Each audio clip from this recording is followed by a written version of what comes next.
Buenos dias. Buenos dias todos. Good morning. We confused you with the start time, didn't we? Yesterday was 9:20, today was 9 o'clock, but we're okay. All good. Nice to be here in Seville. It's wonderful even without rain, isn't it? Or rain this morning, whatever. We had a little of everything. So thank you for joining us once again. I hope you had a wonderful day yesterday. I certainly did. And we've got another very full day of activity here for you today. So let me just kind of cover a few announcements here, and then we'll get into our first panel session for the day. If we could put up the Slido slide, please. So remember the contest for Slido? You get to win a free prize for your activity. But sadly, many of you didn't log in, so we didn't count you. So what you need to do is go onto your Slido, and in the upper right corner of the screen is a little figure of a person, and you click that, and then you click on Profile, and you give us your name, and fill in that 4-piece form of name and email and whatever, and then you're logged in, and then you'll be counted. But I think it worked very well. It really helps the moderators tremendously to have that voting, I think. So that's there it is, Slido. So again, when you get onto the screen, upper right corner, find the little person icon, click on it, select Profile, enter that information, enter that, and then you're in. So thank you for that. I hope you've noticed now that this is a remarkable assembly of people. The majority of people in this room could easily be on stage with the expertise they have to share. And so I hope you appreciate the fact that what we've done is just carefully curate various topic issues. We're not here to promote our destination, are we, or our business. We're here to present challenges of sustainability and find solutions together. And that's what this is about. So thank you for an amazing day yesterday. I thought it was really wonderful, and we expect really a continuation of that today. So thank you for your participation. The networking, of course, is a big piece of this. And so we don't have 20-minute coffee breaks or 30-minute coffee breaks. We have 45-minute coffee breaks because the networking is an essential piece of this. And do have a stop at the tables on the ground floor area and the break area if you're not already. We've got some wonderful tables with some very good information. So do try to fit that in too as you're busy visiting and drinking your coffee and tea, is to go visit the tables as you're networking. We have a lovely evening this evening, off-site, and just exceptional, I think, exceptional hosts. I have to call out our audio-visual people. This is I've never seen so many laptops in one place. And they're doing a great job. And I was here in April of 2019. The WTTC Global Summit was here in Phoebus and hosted by the city of Seville. And that's in large part why we were so excited that they wanted to host us, because I had seen firsthand what a great show they put on and what wonderful hosts. So fabulous hosting, and we'll have a fabulous evening for a final this evening. But a great day of content ahead of us. So let's get on with it. We have our first topic of the day is supply chain development. And let me just kind of frame up the context of what this is going to be. We have an excellent panel that I'll call to the stage here very shortly. To kind of frame that up, first of all, I wanted to clarify, yesterday in my comments when I was talking about the Booking.com program, I just want to make sure that what I was talking about with this hold we're putting on recognized standards entering the system to get onto Booking.com, that's purely preventive. We just have some concerns. We're going to put it on hold and think about it. And we're busy thinking about the conference right now. So the list that we're sending to them and others, we feel very confident of and very good about. I just want to clarify, there's nothing that they're presenting that we have any problem with at all, okay? It's very clear, but any concerns we have is just preventive. So that, I just want to make sure we're clear. So we're going to talk about supply chain development, and this is an area of great importance, I think, on sustainability in travel and tourism, and we've been spending an enormous amount of time with it. So much of what we do is really guided by what WWF has done in so many other sectors very successfully and continue to this day. So here's Jim Sano again in the middle of the room at WWF, who's really been a mentor to us and a guidance and a helper in terms of bringing brands to the table to engage in this way. So thank you, Jim, for all that. The reason it's important to us is that,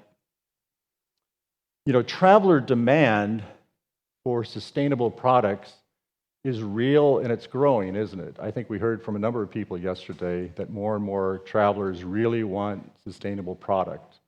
But it's a real challenge for them to find it. And it's a challenge for suppliers who are contracting with other, or service providers, I should say, who are contracting with suppliers is to figure out which hotel, which DMC, which land transport provider is more sustainable than the others. Very, very difficult. It would be so incredibly complex for a business to analyze every single potential supplier. Every outbound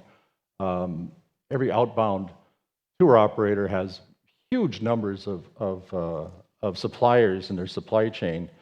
So we need to filter that somehow. So we know there's demand, but it's tricky demand. So we have on the screen this data from one of the more recent pieces of market research. In our space on sustainable traveler attitudes, it's really over the years been Booking.com playing an important lead. TUI has done some good, excellent global research. TripAdvisor has done a couple over the years. The most recent and really one of the most intriguing that we've seen in a while is, again, this most current one is information we're showing. Just a few pieces from it right now that Booking.com did. They were looking at 32 countries. They always do a good job of a good sample. It's a good survey. This one's 32 countries. I forget how many thousands of participants, but it's a reasonable number. So it's good data. Again, 32 countries. So let's just think about some of this data before you here that we're seeing about some of the things that international travelers are saying about sustainability. Isn't that remarkable that 83% say sustainable travel is vital? I've got to believe that's tremendously higher than it would have been a year before or 5 years before, so that's good news. How about the second one? 61% said the pandemic made them reflect on quality of life issues and the way the state of the world is, and that they want to travel more sustainably in the future. Remember, this is 32 countries. This is all global. And half think there are not enough sustainable travel options available. And other results show that even if there is information, they don't feel like they can fully rely on it. It's confusing. I'm just amazed by the final bullet on this one. I mean, there's many more pieces to it. We're just kind of pulling out what I consider some major highlights of it. 53% of travelers say they're annoyed now if sustainability is not available to them when they get to the hotel or the destination. That's remarkable. There is traveler demand. But why don't we, as an industry, fully recognize the travel demand? I think there's a couple of factors. And again, this is also me on the basis of being in the business industry for 40 years, mostly as an outbound tour operator in various travel associations, talking to lots of companies over the course of time. And so many of the business have been saying for so many years, well, the traveler's not asking for it. And I would say to that, the psychology of travel purchasing is dominated by price. Let's think about it. When we go online and we're going to book a hotel or a flight, whatever it is, a cruise, we already have in our mind which brands I'm interested in, which quality level is a general category, but then within whatever we have in mind of a destination or a cruise or a flight or a hotel, we've already self-selected. I'm at the bottom, I'm in the middle, or at the top, right? So within the range that you're comfortable with, what do you look at next? First, really, price. It's price, price, price. And the whole booking engine and the whole process, the whole distribution channel for travel is really price-driven. I think we're so fixated, even of us greens, the people in this room who are motivated to change the world. If we search and are honest with ourselves, I think we're looking at price quite often, aren't we? I think we're so fixated on it that we forget a lot of other things, including sustainability. So I think that demand for traveler interest in sustainability has been misunderstood, because at the point of purchase, not many of us are asking for sustainability. But that statistic at the bottom of the screen, that 53% now say they're annoyed if they don't get it. So now we're seeing it in customer satisfaction data. But most of the industry isn't even really, in the satisfaction surveys, really asking for anything about sustainability. You know, I fill out the satisfaction surveys. I'm a road warrior, and I'm in a lot of hotels and this and that. And I find myself, most of the time, unable to express my annoyance at lack of greenness. I can't even really fully express it. There aren't enough free-form options or questions asking for it. So I think we need to, as an industry, start realizing that we have to move past the fact that the traveler is not asking for it at point of purchase, but this shows that the traveler wants it. And so for these reasons, we need to make product more available, clearly stated, well filtered, well analyzed of what's more sustainable, right? Yesterday I had the slide up about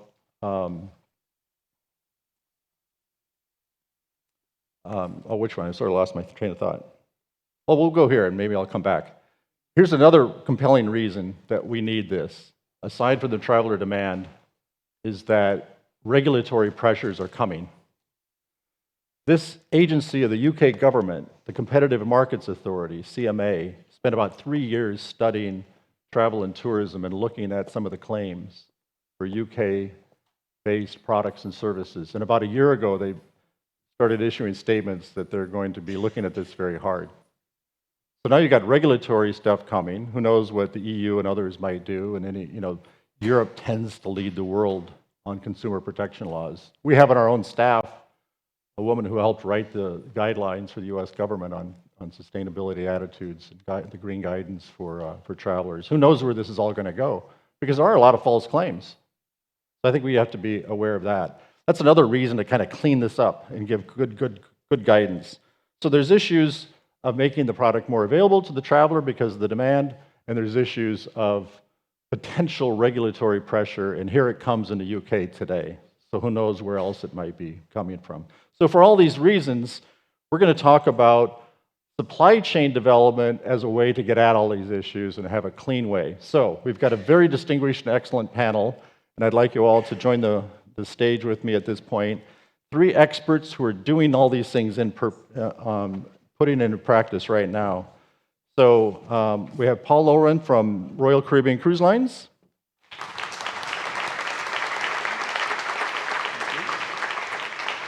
My old friend Arantxa from TUI Musement and Intercruises. Matt Callaghan with easyJet Holidays.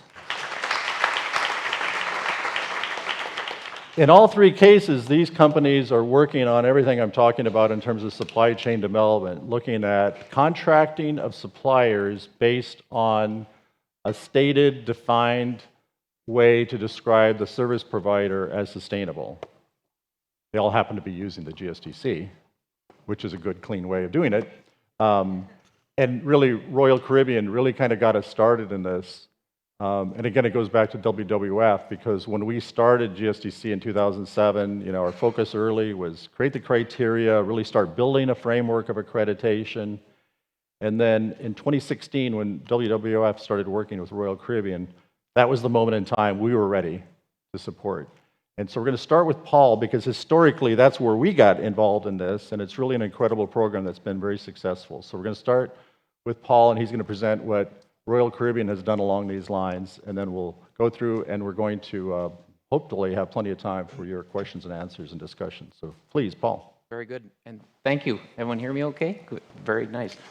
Pleasure to be here, and thank you very much, Randy, and my colleagues on stage, Arantxa and Matt. Thank you, and good to be here today to talk about sustainability and what our footprint from Royal Caribbean Group. So I'm the director of shore excursions at Royal Caribbean International, part of the Royal Caribbean Group, which is Royal, Celebrity, and Silversea, the sister brands. And as Randy said, it started, I was introduced to it back in 2016 when Royal partnered with WWF and a number of initiatives regarding sustainability, the environment, which we were already on a path, but we needed to elevate it.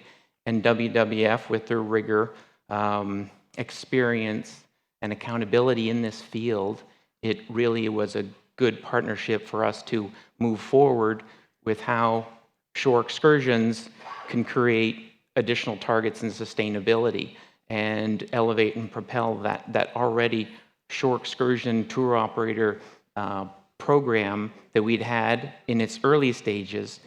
But with WWF introducing us to GSTC, Global Sustainable Tourism Council, was enlightening in a sense that we, with the industry leader that they are in tourism, hospitality, and especially tour operators, key to our supply chain and delivering that experience to the guests. We're global, ports around the world, number of cruise ships, bringing our guests to the destination and experiencing something they are, yes, seeking. As Randy said, they're demanding a sustainable option within the tour experience shore excursions that we deliver. So learning about GSTC and what that meant, how could we, Royal Caribbean, create a target and a long-term target that was within reach, that we felt, it was aggressive, but it was within reach of what we thought we could do with our tour operators, and how would we message it. So we collaborated with WWF and created a target of 1,000 tours within our portfolio of tours, within our brands, those 3 brands, that would be provided by GSTC certified tour operators by 2020. And this was in 2016. So we had a few years to get there. How do we do it? Put that program together. So it was that sustainable shore excursion program that we established and put together to achieve that 1,000 tours by 2020, provided by GST certified tour operators. It was a daunting task initially.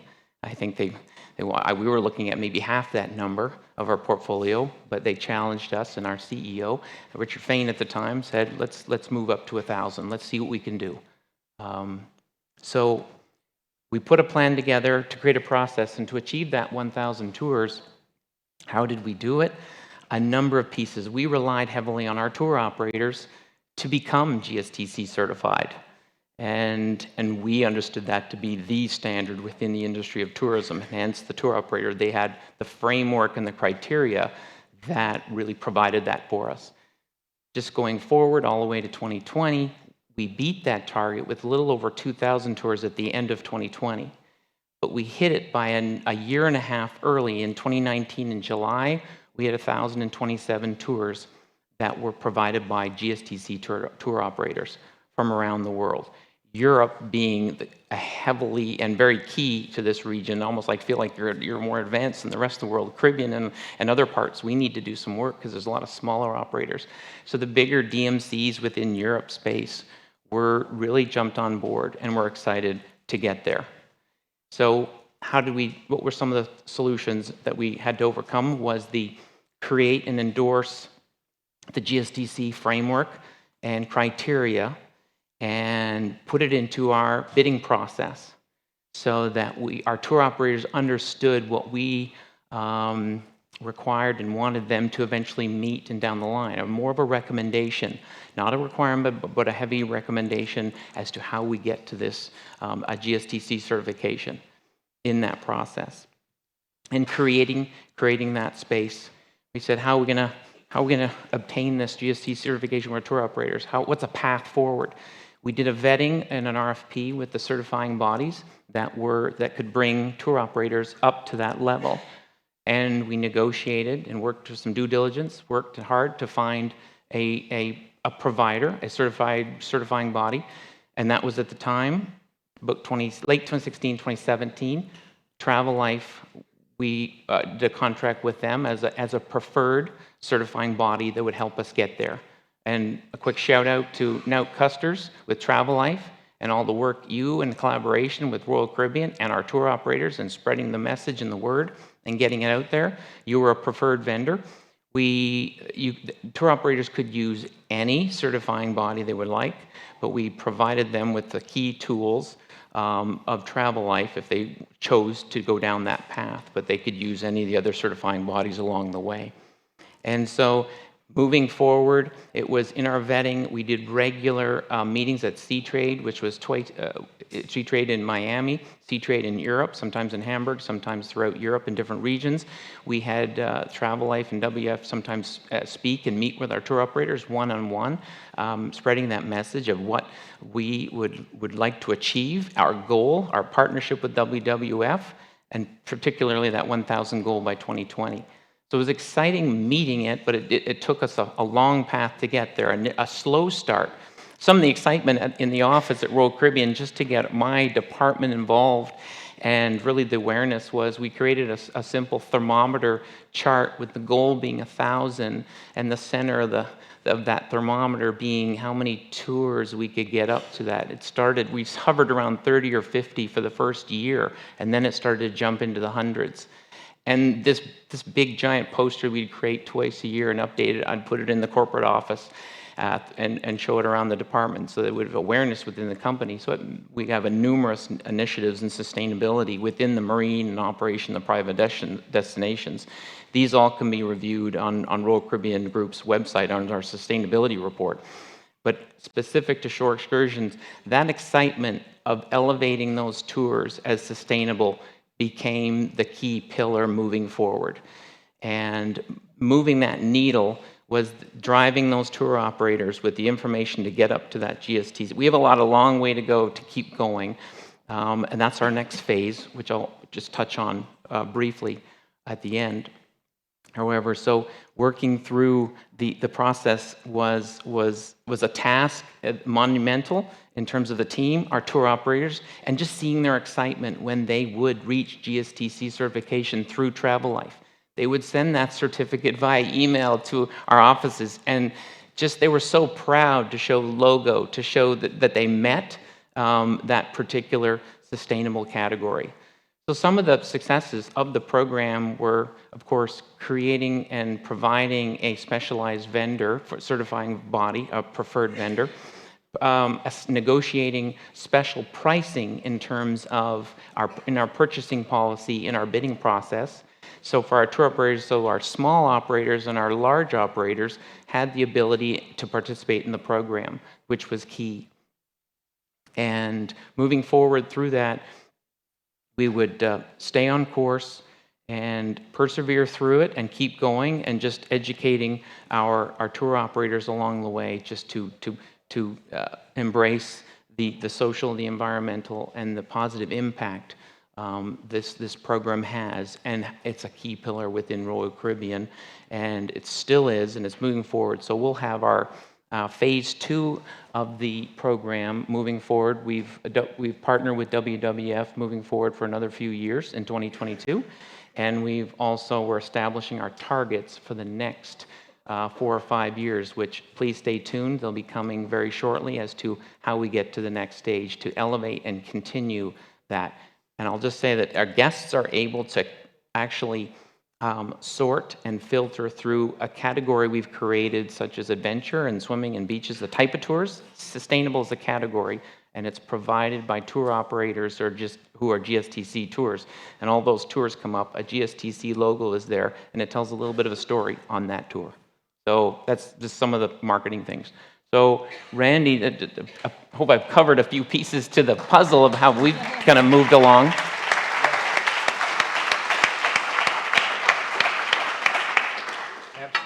Yeah, microphone, please. Yeah. Very well. You made the comment GSTC certified. I just want to clarify what that means. That's shorthand for being certified by a certification body that is accredited by GSTC through ASI. That's a mouthful or two. Not very practical. So that's an informal shorthand way of saying all that. So Travel Life was chosen by Royal as a preferred vendor from the list of certification bodies we have accredited. Correct. Yeah. And one thing I want to further comment on is that just amazing to reflect upon this. Think about those DMCs that have been motivated to get or keep the Royal contract by getting certified, if Royal is sending ships to them on Tuesdays and Thursdays and Saturdays, on Wednesday and Friday and Sunday, do you think that DMC changes their business practice back and is less sustainable? No, they've altered their business practices 7 days a week with all their customers. So WWF has done research in this in other sectors to show that there's an exponential impact on the industry because by pushing those suppliers to get certified, they're acting more sustainable every day with all of their customers. So Royal gets a more sustainable product, but the world gets a more sustainable operator. So thank you for driving in that way. Excellent. And we'll come back with questions and comments later. Now we're going to turn to Arantxa, who's very similarly associated with that world. We're going to come to Matt later on hotels, but Arantxa with TUI Musement is a DMC, a large one. And so she's going to pick up on that topic and talk about it from the DMC side. So Arantxa, feel free to sit, stand, walk around, whatever you're comfortable with. Please. I think I have the... Okay. Yeah, thank you. So, can you hear me? Okay, thank you. Hello. Thank you, Randy, for having us here today. Thank you, Roy, and everyone at the GSTC. Thanks to my partners here, because we are partners, and I will explain this to you a little bit later on. And I would like to go through, give you like a case study related to supply chain. But before that, let us go very quickly a little bit on a zoom to TUI. I belong to TUI Group. I'm head of sustainability at TUI Group, in charge of TUI Musement and in the cruises. That's why Paul and I go way back in time with our operations. And I will just quickly go through a couple of slides related to TUI and our approach to sustainability, so that you can see where then we have the supply chain embedded in. It was very clear yesterday, I think, for all of us, that tourism is a force for good. We have a very, very interesting panels here, and we could see how important it is for many of our destinations around the world and how impacting is from a positive way. But it was also clear that there is a footprint there, and we also have to take a look at some of the issues that you see in the bottom of this slide here. So we like to start with like this big message that tourism is good, but we also need to be taken care of the not so good parts of it. And from this, TUI has launched its is launching now the new sustainability agenda from now to 2030. You will be receiving, or you will be seeing it in the public space pretty soon. But we are focusing the new strategy in 3 big pillars. As you can see here, people, planet, and progress. Not very innovative, but these are like the 3 areas to talk about. And when we talk about progress and accelerating transformation, is where we come to talk about our supply chain. You can see here, we believe that together with our partners, we consider our supply chain our partners, and also our big clients are partners. We talk about partnership always, and we talk about co-creation. We believe that we can co-create, as you can see here, the new generation of sustainable businesses. And secondly, we will enable our customers, and this is what Randy was saying at the beginning of the session today. We need to enable, we need to show or help our customers, show them the way to find the sustainable products in our offer. So we will enable our customers to make more sustainable holiday choices in every stage of the journey. So to do that, I will very quickly say we've been working, also Randy mentioned this yesterday, with the GSTC since day one. And with regards to hotels, we've been requesting and asking and suggesting all our suppliers to have or hold any GSTC approved certification or created by a certified but accredited body since years and years. So I'm not going to focus on that. Matt will do that from an easyJet perspective, but I will be focusing on the next area, which is what I'm more responsible of, which is the experiences, sustainable shore excursions, etc., within the remit of TUI. And this is at TUI Musement. So Randy was very clear yesterday also at one of his introductions when he was telling you guys to self-assess yourselves, do a little bit of peer work, don't go into a hurry, just follow the steps, and then you will be able to achieve a GSTC level of sustainability. This is actually exactly what we did when we started with the program for excursions. As I said, I also represent Intercruises here.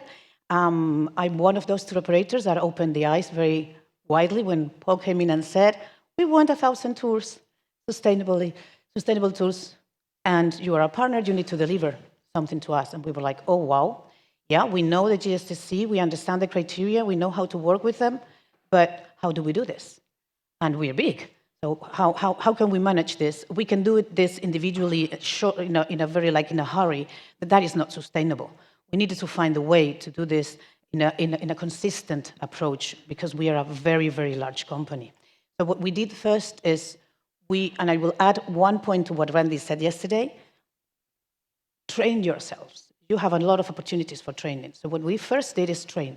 We trained our teams, we trained ourselves. We are all part of the family of GSTC trained colleagues.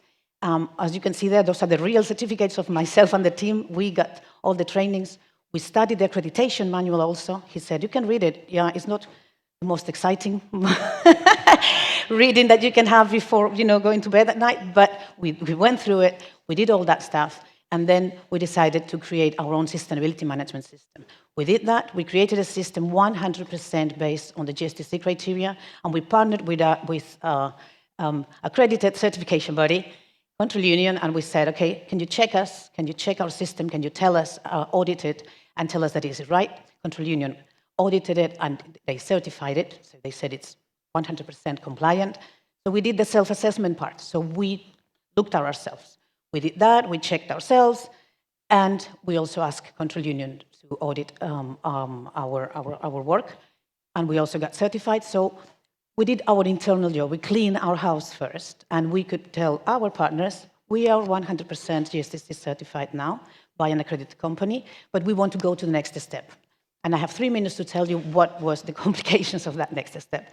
We didn't want to stop there. We did not want to be just a GSTC certified company and then just leave it there. We wanted to influence our supply chain.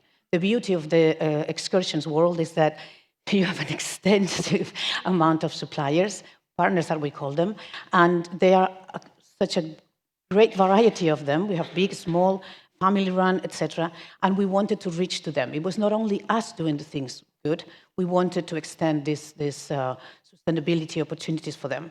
So we created, within our sustainability management system, we created an extended system, which I'm going to show you now, which was also verified and certified by Control Union. We had the last certification last June.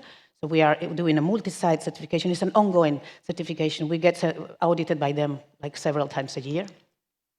And we did it based on the GSTC criteria for tour operators, for industry tour operators, because that's a little bit what the area where the excursions are more fitting into, but we will have an extra extension to that pretty soon. And very quickly, what we did, and I need to show you this in the screen because it's not a simple way, we created a system where we could assess our suppliers against the GSTC criteria.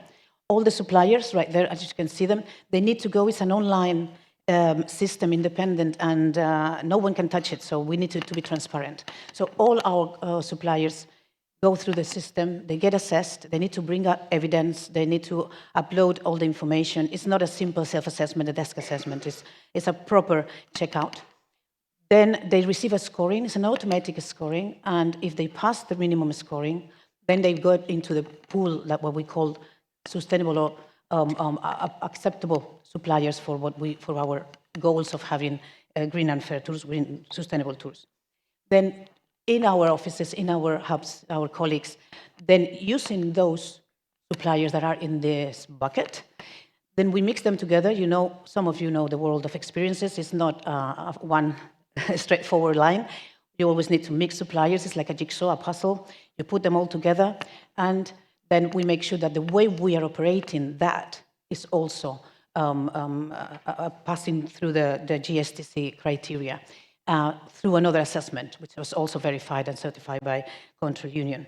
The outcome of that is what we call now the green and fare experiences, and it's a label that we are launching, and you're going to be able to see it in the public arena. We also will have this label for hotels, which follow a different process, but it's very similar, and it's also GSTC related.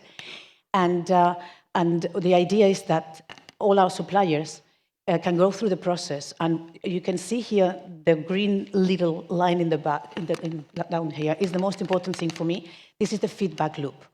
Every supplier that fulfills the questionnaires and the assessments, which are, as I say, adapted to the type of supplier they are, and all 100% fully compliant with the GSTC criteria, and I'm finishing, all of them receive a report. And that report tells them where they are doing a good job and where they should be maybe making some changes or improving. We allow them to do those changes to improve and then go back to the questionnaire and fulfill the areas that they were missing. And if they, in the second, third, fourth round, they accomplish the minimum requirement and the minimum scoring process, then they are now able to be part of our portfolio of green and fair experiences. So with this way, they are ready. And let's find the subtle thing here. If they now want to go to an accredited certification body and ask for a certification, they've done the first steps. They've already self-assessed themselves. They already have a report telling them what they do good and when they can improve, and they just need to work with then the accreditation body and find their way to be certified themselves. So we encourage them to get the certification. Of course, if any of them is certified, they don't need to follow the process. They give us the certification and they are directly into the green and fair experiences. And just to finalize, I'm like some seconds of my time, in order to support them also, we have created an external website, which is called tuipartners.com/sustainability. You can all access, it's external, it's open. And in there, we have published the best practices documents, or the best practices, as you can see here, from the different types of suppliers, transport, restaurants, boats, and then the general best practices, child protection, animal welfare. And they can access here and they can read the best practices. So if they see that there is something that they didn't do properly or they have to improve in their assessment, they can come here and find, I think we have 9 languages now, and we increase the languages. I mean, this is something that is a work in progress, but they can find a best practice guidance based on the GSTC criteria, where they can then check what they should be improving on, how we give them some guidelines on that, and apply it in order to improve their scoring. We have, sorry for the minute over, but thank you very much. Thank you. Arantxa, thank you. And I have to say, she has worked so hard on this for so many years. She's combined passion and heart with pounding away on the laptop. She was so excited in September 2019. We were in Hamburg, Germany at Sea Trade, and she showed me the demo on the laptop of all the hard work she'd been putting into putting on all that detail. So everything she said about the self-assessments, we've seen that develop and grow over the years. So thank you for that. Really, really quite remarkable. So thank you.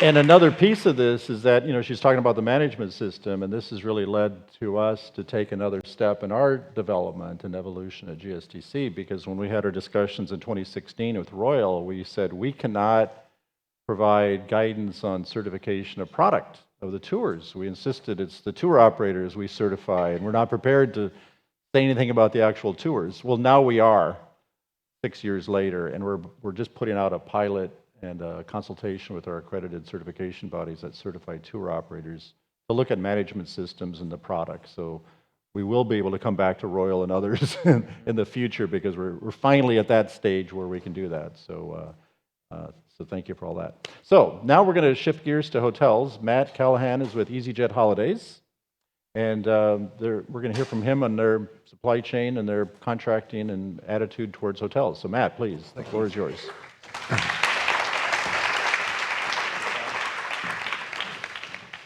Good morning, everyone. I think context matters, right, when we're having these conversations. So if you'll allow me just 30 seconds on easyJet Holidays, who we are, what we do. So you may well have heard of easyJet, one of Europe's largest airlines, low cost, and has always been about democratizing travel. So when the airline was formed 27 years ago, it was how can we open the doors to travel for people for whom previously that had been out of reach because of cost. In 2019, the airline decided to form a package holidays company. So easyJet Holidays was formed in November 2019, and we all know what happened just a couple of months later. So an interesting, shall we say, first couple of years for us. But this last summer has been the first year in which we've operated properly. And in that year, we have taken over 1.1 million customers on holiday and have proven to be a highly profitable organization. But still, at our heart, is providing incredible value for money. We are about allowing as many people as possible to experience the joy and the benefits of travel as we can. So why is that important? So it's probably about 18 months ago, when we were still in the midst of the pandemic, that we were starting to reflect on where are we going and where do we want to be when it comes to sustainable tourism. And one of the conversations I remember quite vividly was someone provoked the question, why has the industry been talking about this for so long, yet at an industry level appears to have made such little progress?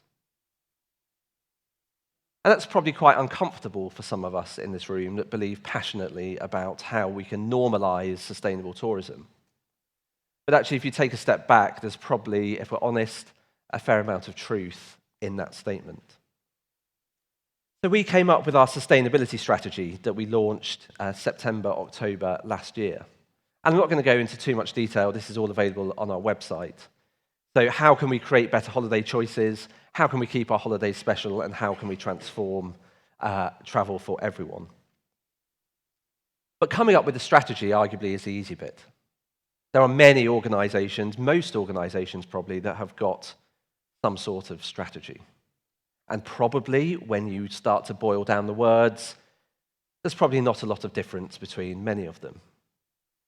So therefore, coming back to the question about, well, why as an industry have we spent so long talking about the importance of sustainable tourism, but appear to have made so little progress, for us it came down to how are we going to deliver on this strategy?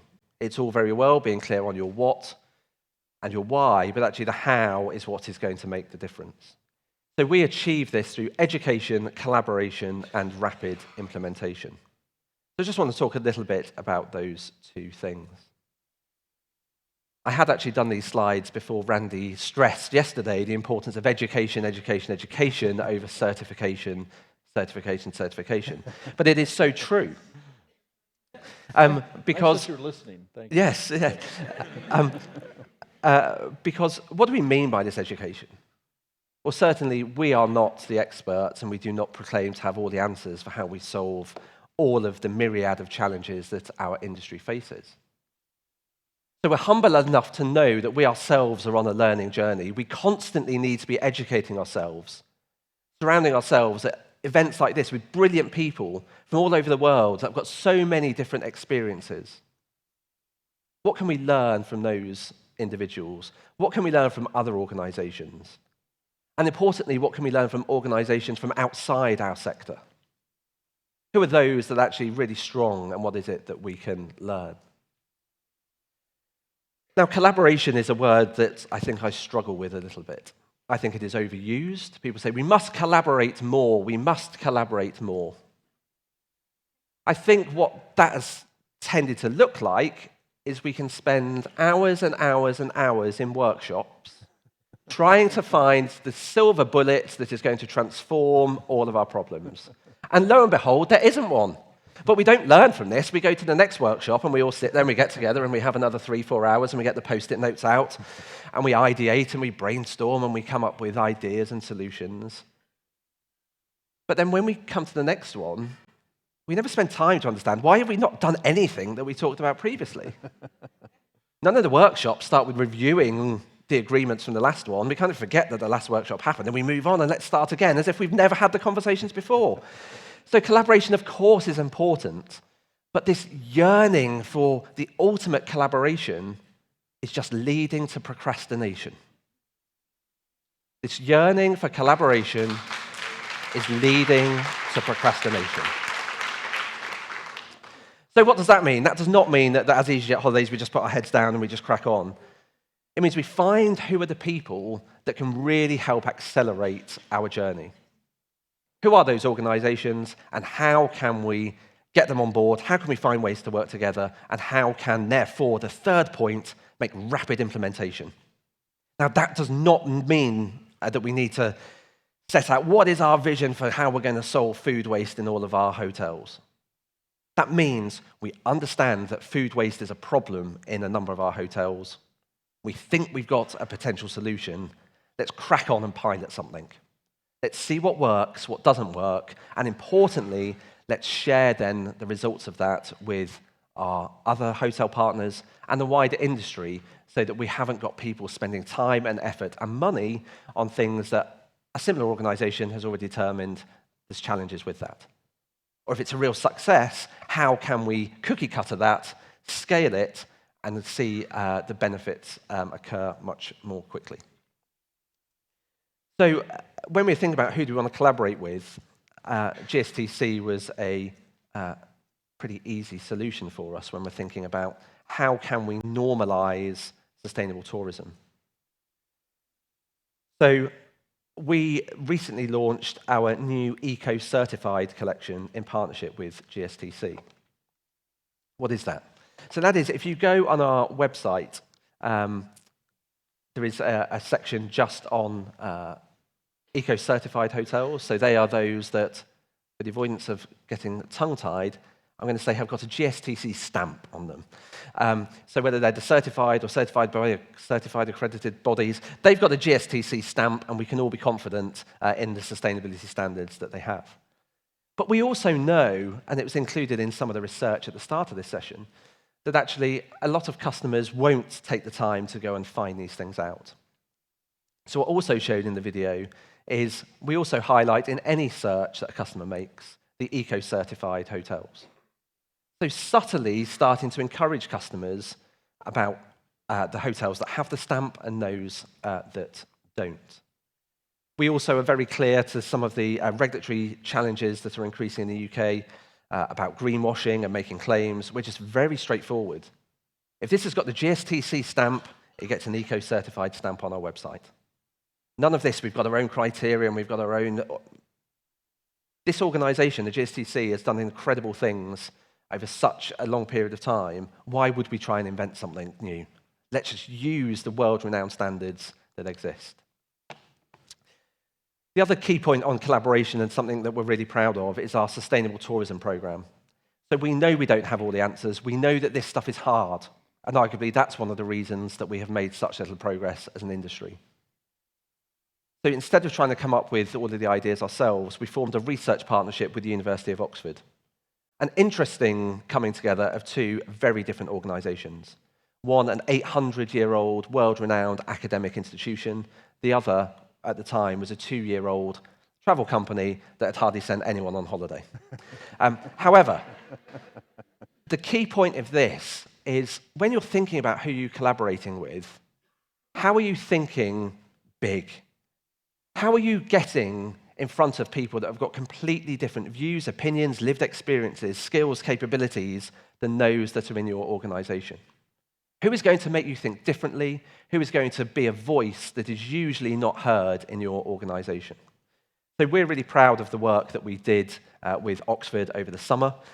We had 20 students working in different destinations across Spain. Why Spain? Because Spain is the #1 destination for our customers. So if we want to make a difference, we have to start trying to address sustainable tourism where our customers go. This cannot be about finding somewhere where there's a quick win where we send 8 customers a year.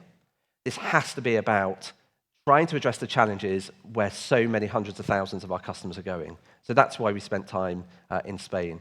And through the panel discussion, we'd love to talk more about our sustainable tourism program, where we covered everything from food waste to long stays, to female entrepreneurs, a whole host of things. If you don't get time, then perhaps we can have a conversation during the coffee break. But I think now is the time that through education, collaboration, we've just got to get on with some rapid implementation. So friends, colleagues, thank you very much.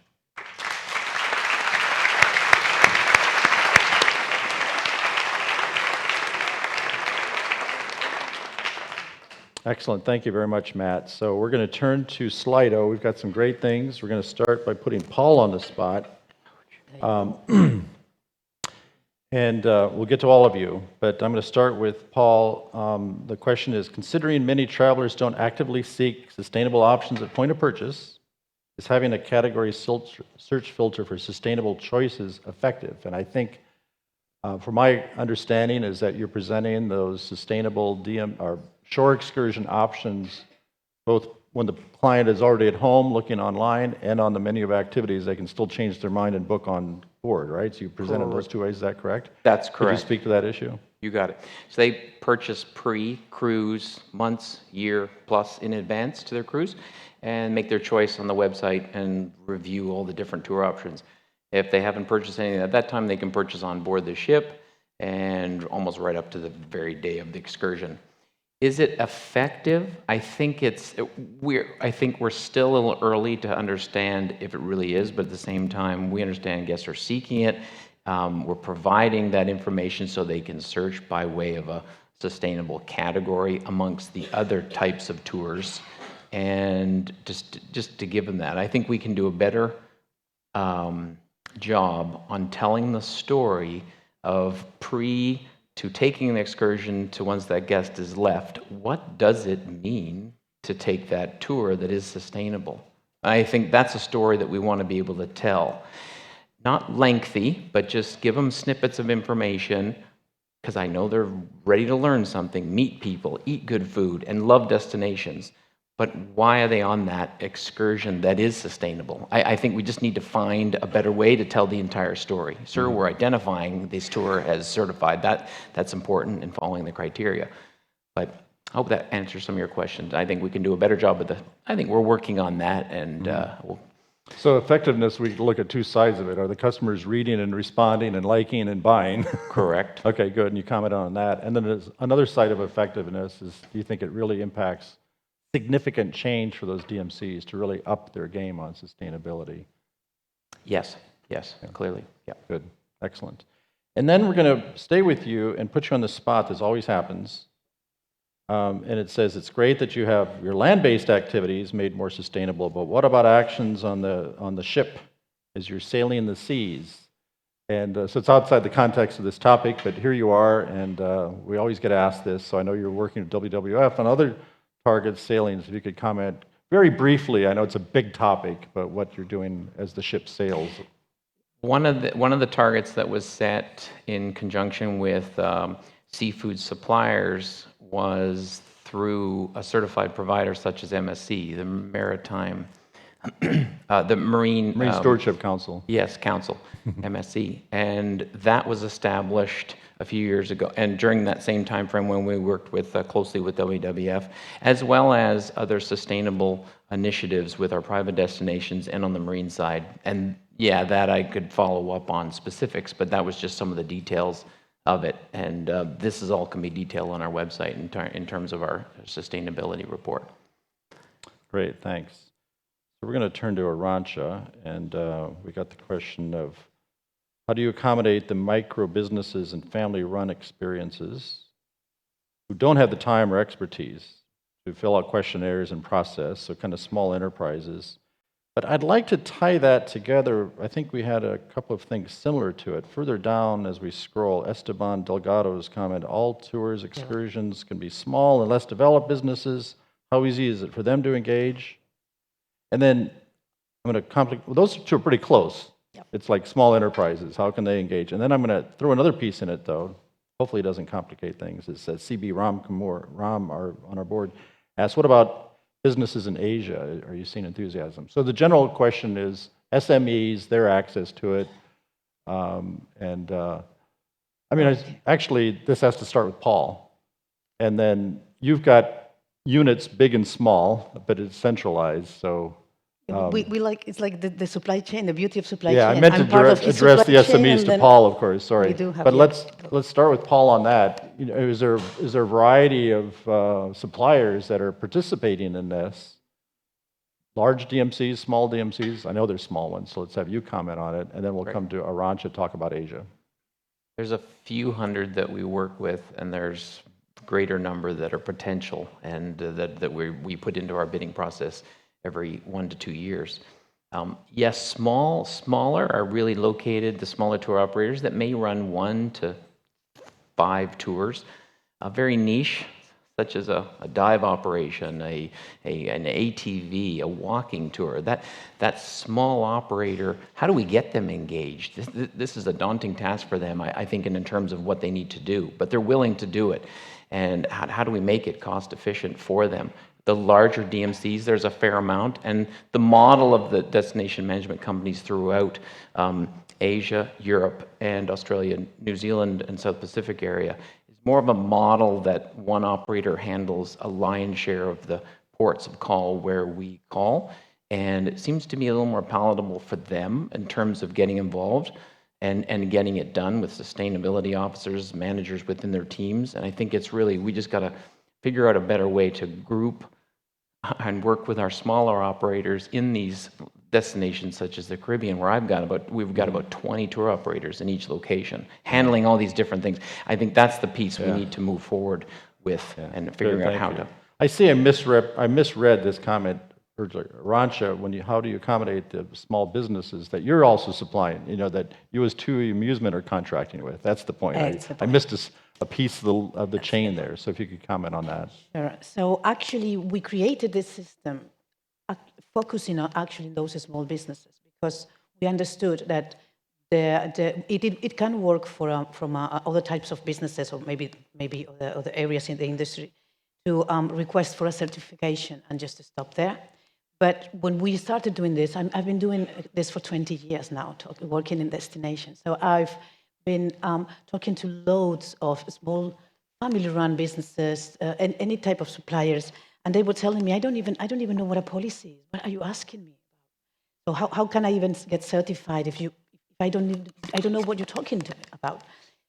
That's why we decided to create a system for them that they could actually only answer the questions that were relevant to them. So I will never ask our little restaurant to tell me how much fuel they are using for running their operations because they don't have buses, so they are not running operations. So the beauty of trying to make this affordable for them is that, first of all, it's for free, which is something that we always got complaints from the small companies that I cannot pay for bigger or big certification bodies to help us or whatever. And second is that we tailor-made the questionnaires to adapt to the different businesses. We have a group of supply management colleagues, and they are in direct contact with each and every single one of our suppliers. We are even created a way that they can go to the place with their own computers if the suppliers don't have a computer or internet connection, so that they can fulfill the questionnaire with them. And one of the other issues that we found talking with suppliers is that in many cases they don't speak English, they don't speak some of the languages that we are used to work with in business. So we had to translate all our questionnaires into the local languages. We have, I don't know how many languages now, and every time we enter in a place, Asia, I'm going to talk now, but we work to translate all the questionnaires and the questions into their languages so that they feel more comfortable and they know what they're answering. So if some of those then want to get certified, the first step has been done. But if they can't or they don't, at least we know that they have done the full assessment with us. And again, then we go to Asia. It's a tricky question, but we do these workshops. We do workshops with suppliers. We work with our supply management team, and we work a lot with conversations and collaboration. So we do these workshops. We talk to them. We explain them what we want, what we mean with this, what's the final outcome. And so far, we did not receive any heavy negative. No one is going to tell you, I don't want to do things better. No, they can give you some excuses, or they can have some reasons. It's not affordable. This is not the I can do in my market. I don't have the infrastructure, and that's areas that we can help with and improve. But we did not receive a very heavy negative from many of our markets, and Asia included. I remember one testimonial from a small operator in the Caribbean. I was so excited about it. I never really thought about rainwater capture and gray water, and this taught me and motivated me. Yes. So we have some anecdotal evidence, but the question of, we don't have a lot of data yet because it's not all that, a lot of time, and COVID kind of got in the way. But, Arantxa, well, let's stay with you for a moment. Oh, no, you just covered that one. Paul was asked about tour operators outside the developing world. Is most of your pickup of those 2,000 tours Caribbean, Mediterranean? Is there some Mexico, Alaska, Asia? Talk about geography. Bit of a mixture. I think Europe, the Med and Northern Europe is the lion's share. A couple of operators that are larger in Alaska, and I think a scattering of tour operators within the Caribbean, Cozumel, St. Martin, the Bahamas, that area. And then there's Australia and New Zealand's come on, which is really nice. And we work with a number of operators within the TUI and Intercruises group, which has been a positive piece to the puzzle as well. So I think across the board, I think we've got some work to do in the Caribbean, yes, with our smaller operators. Thanks. So Paul and Arantxa, I want you to think about this question about customer satisfaction, but while I turn to Matt, and let's think about hotels a bit. Where did it go?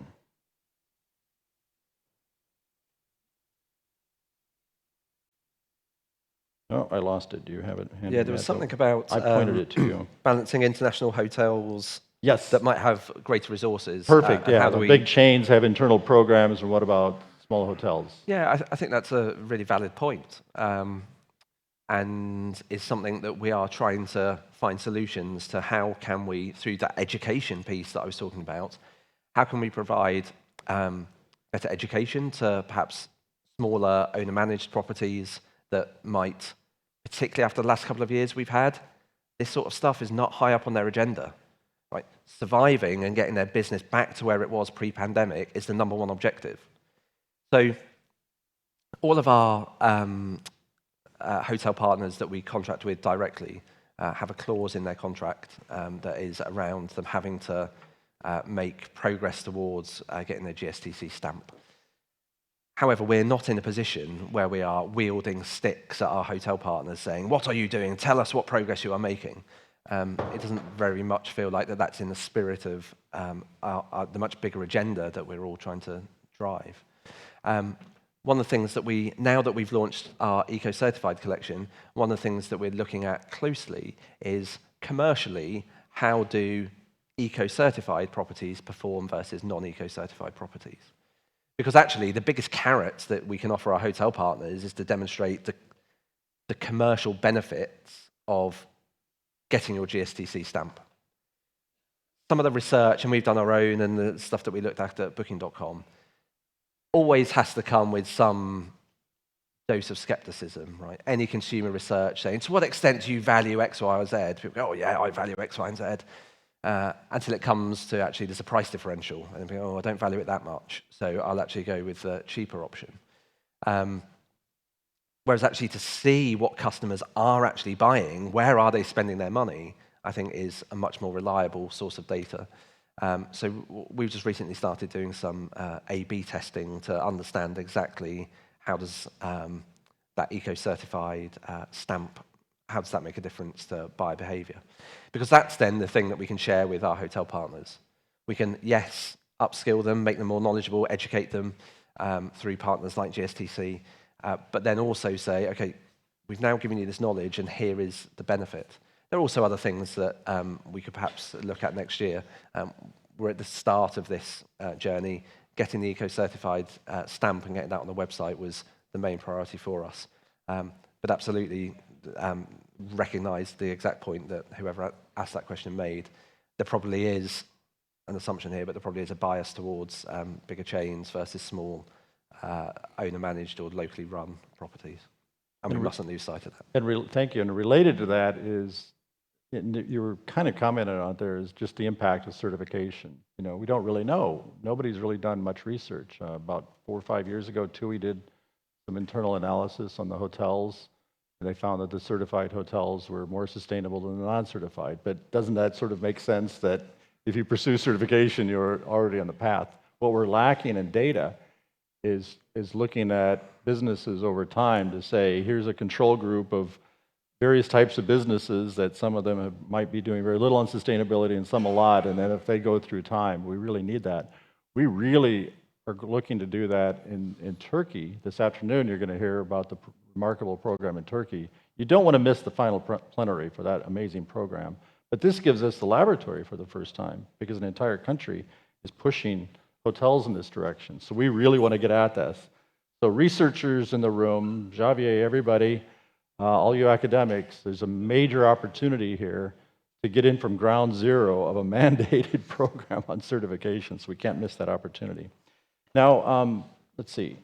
I want to do a little editorializing. Tiffany, if you could cue up Danny, Get Your Guide. I think this is intriguing because Get Your Guide is a distributor of Excursions. So he's asking TUI, but this might be for all to answer too, is do certified suppliers get any extra benefits or incentives, such as lower commissions for certified? Any plans to kind of go in that direction? Let's start with Arantxa, but any of you, if you have any comment on financial incentives for the businesses in the supply chain. Go ahead. No, go ahead. We have started with, again, as I mentioned before, we have started with a program in order to make it free of charge at the moment ourselves, to get that flame into the suppliers so that then they can see that they can achieve it and they can see if they are interested in obtaining certification themselves. We have not started a wider program on financing certifications for suppliers right now. Honestly, we didn't start thinking about that. We were very focused on making sure that they will be able to start with the process. So I don't have an answer for that now, but of course we can consider case by case depending on the different situations.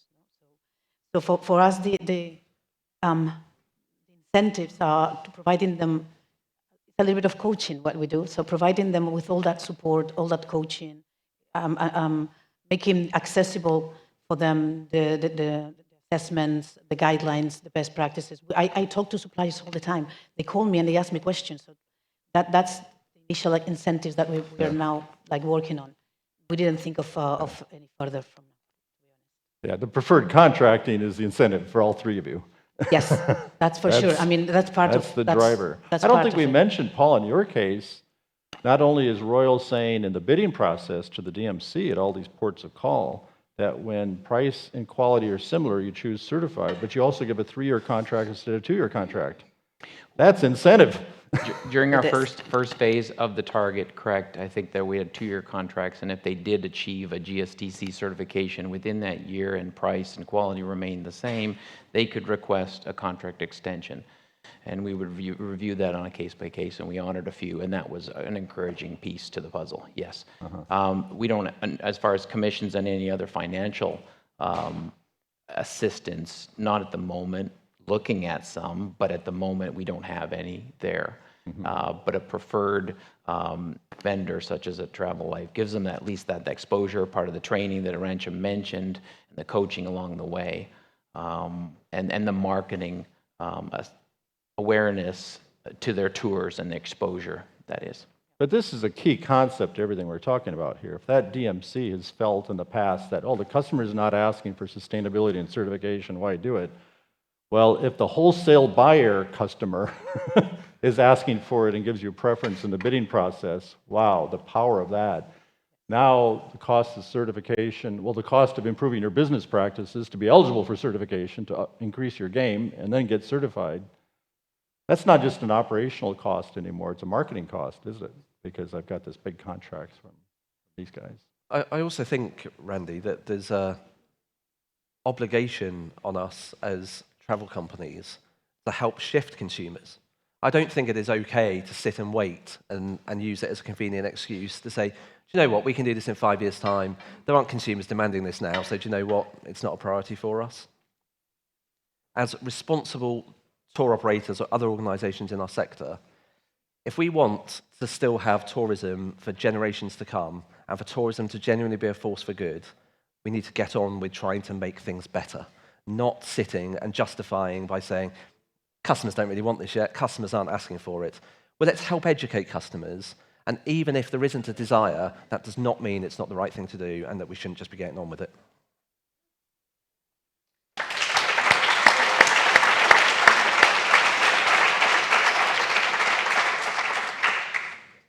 It really gets at the core of our issues of motivation, driving all this. If 53% of customers are annoyed that there's not enough sustainable product, then we have to give it to them. And yesterday I put up on the slide SDG 12 on responsible consumption and production. You know, in travel and tourism, what is our production unit? In agriculture, it might be a coffee bean. In a manufactured product, it's a smartphone. What is our production unit for the buyer? The flight, the hotel, the package, full of service and experience. It's not a tangible. I don't put it in my hand.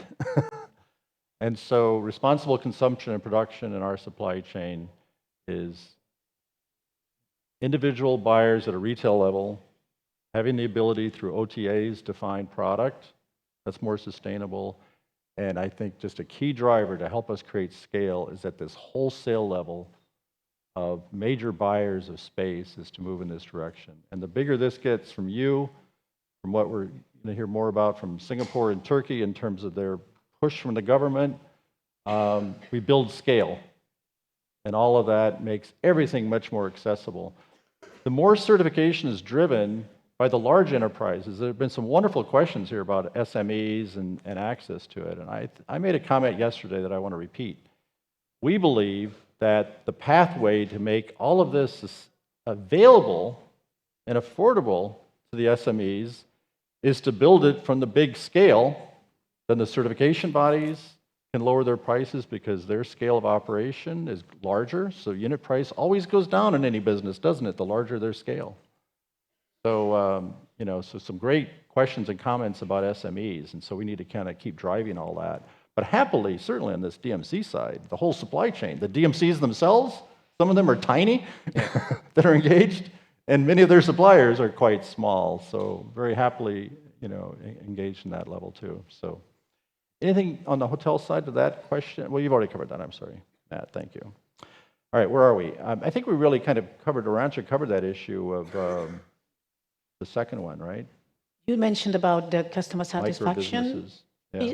And I can give a little bit of insights here. We launched this green and fair label and this concept with our TUI collection brand. It's a brand of a collection of excursions that we have in TUI worldwide. And for this specific branding, we do have customer satisfaction questionnaires for each and every one of those excursions, and we compare them. We also have satisfaction questionnaires for other excursions. The rating is, undoubtedly, I know how to explain it. The difference in customer satisfaction is just so clear. The rating is so much higher in those excursions that have undergone the process and are certified or sustainably managed, that for us there is no question on that. I mean, we do take very, very seriously the comments from our customers. Actually, big companies are also our customers, and from their side, whatever they tell us that their clients want is something we also take on board. But the reality is that we do have some evidence that it really clients really appreciate more and have a higher satisfaction on those excursions or those products that have gone through a sustainability process. That's 100% clear for us. We do have the data, so it's. Okay. There is no doubt for us. I'm sure all of us on the stage are interested in the customer satisfaction data that will develop over the course of time.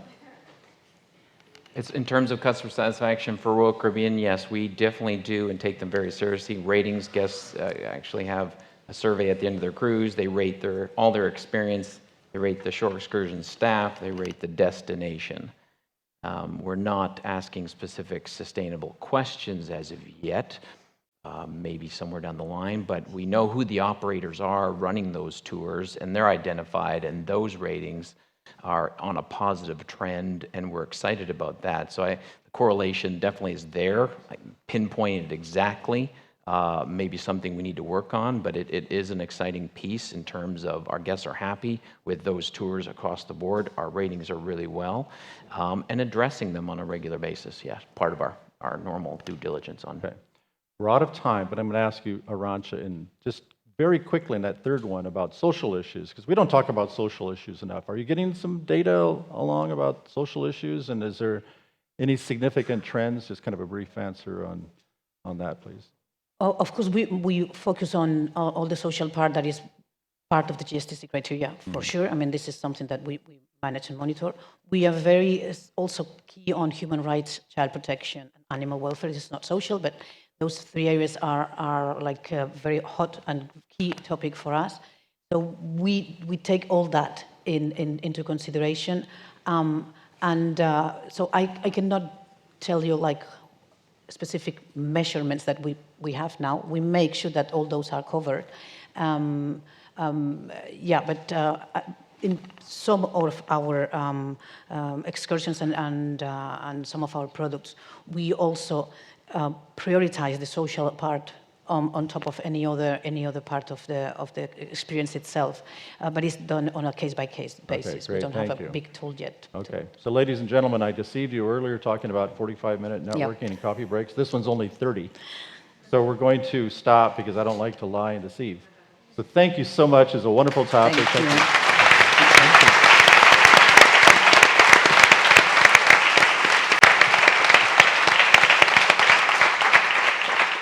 So 30 minutes, and then you have difficult choices of which of the 4 breakouts to go to. Thank you very much. Well done. Thank you.